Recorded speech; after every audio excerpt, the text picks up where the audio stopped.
and do these in Camaros, so I'm sorry we couldn't do them in Camaros.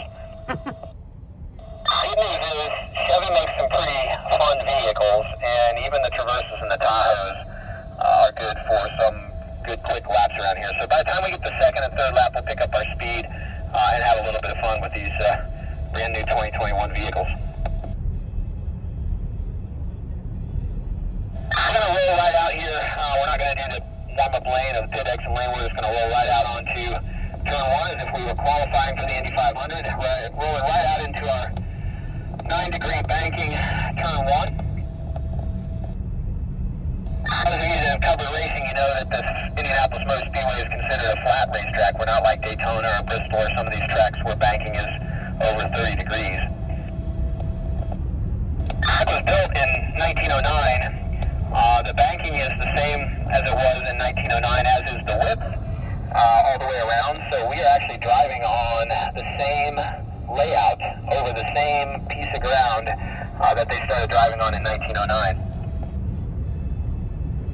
And just this past Saturday, on March 20th, we actually celebrated the 112th birthday of the Indianapolis Motor Speedway being incorporated by Carl Fisher and his partners here in Indianapolis.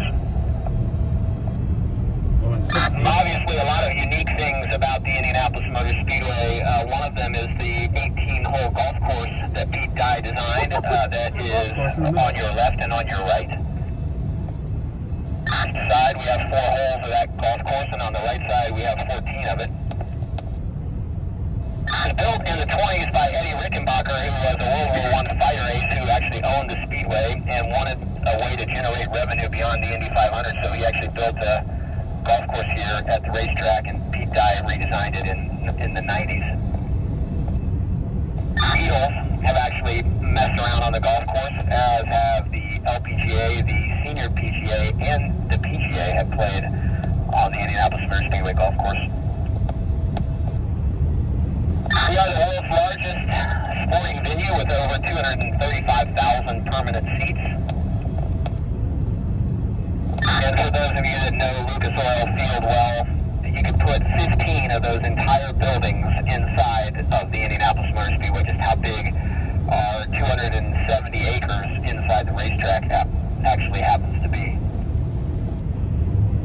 The campus itself is about 1,000 acres, and 270 of it is the racetrack. One about 70. So one of the things you'll notice as we go down the front stretch here, we'll actually cross the yard of bricks. In 1909, the racetrack was paved with 3.2 million bricks, thus the name the Brickyard. And that little bump you feel as you drive across there is a yard of bricks that we've left exposed as our start-finish line, and it pays tribute to those 3.2 million bricks, most of which are still under us today as we drive around. Also uniquely under us, we just went over a creek. I know you don't know it, and the creek is to your left, and you can't see it because we buried it. But it actually enters the racetrack on the front stretch and leaves the racetrack right about where I'm driving right now. You can see, if you look to the right, that creek. I'd like to come to a race someday. And one creek that enters and exits the speedway that the drivers drive over every lap they run around the speedway. Alright, if you straighten your trucks out heading down the backstretch, we're going to roll about 80 miles an hour down the backstretch, so get yourself straightened out and find a comfortable 80 miles an hour as we head down towards turn 3.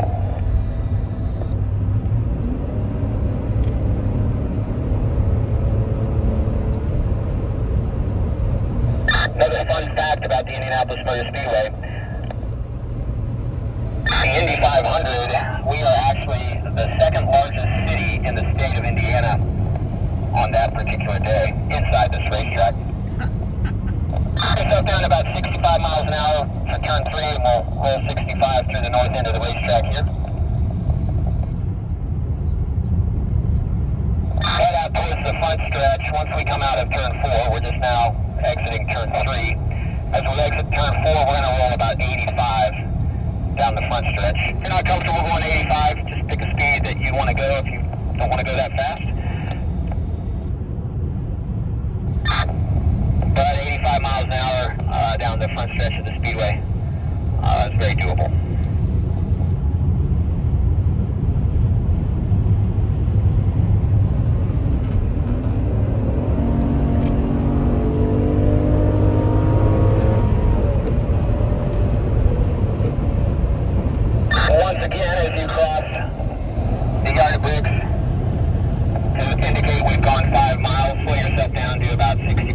an hour for turn 1.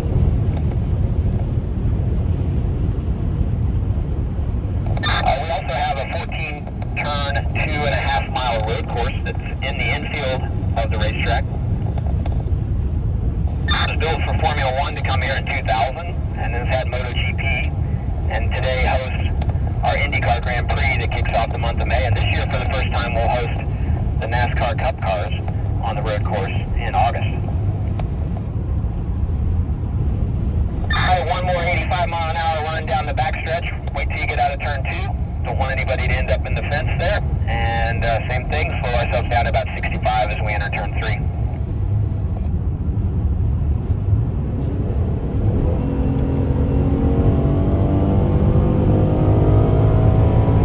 In case you were wondering, these trucks are speed limited at 112 miles an hour.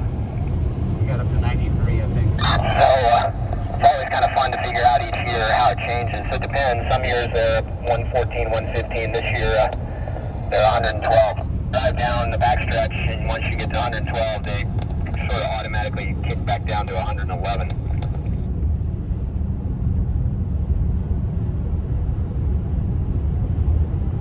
So we get ready to come out of turn 4. We're going to head down pit lane. When we stop the trucks, we will have been going about 9 minutes and we'll have traveled 7.5 miles. In order to qualify for the Indianapolis 500, a driver runs 4 laps or 10 miles, and it's the average speed across those 10 miles that's set where they start in the starting field. The IndyCar drivers will do that in about 2.5 minutes. So it took us 9 minutes to do 3 laps, and they'll do 4 in about 2.5 minutes. Top speed for an IndyCar is about 235 miles an hour going into turn 1, so you can see the significant difference, running about 150 miles an hour faster than we actually were running at our top speed down the backstretch.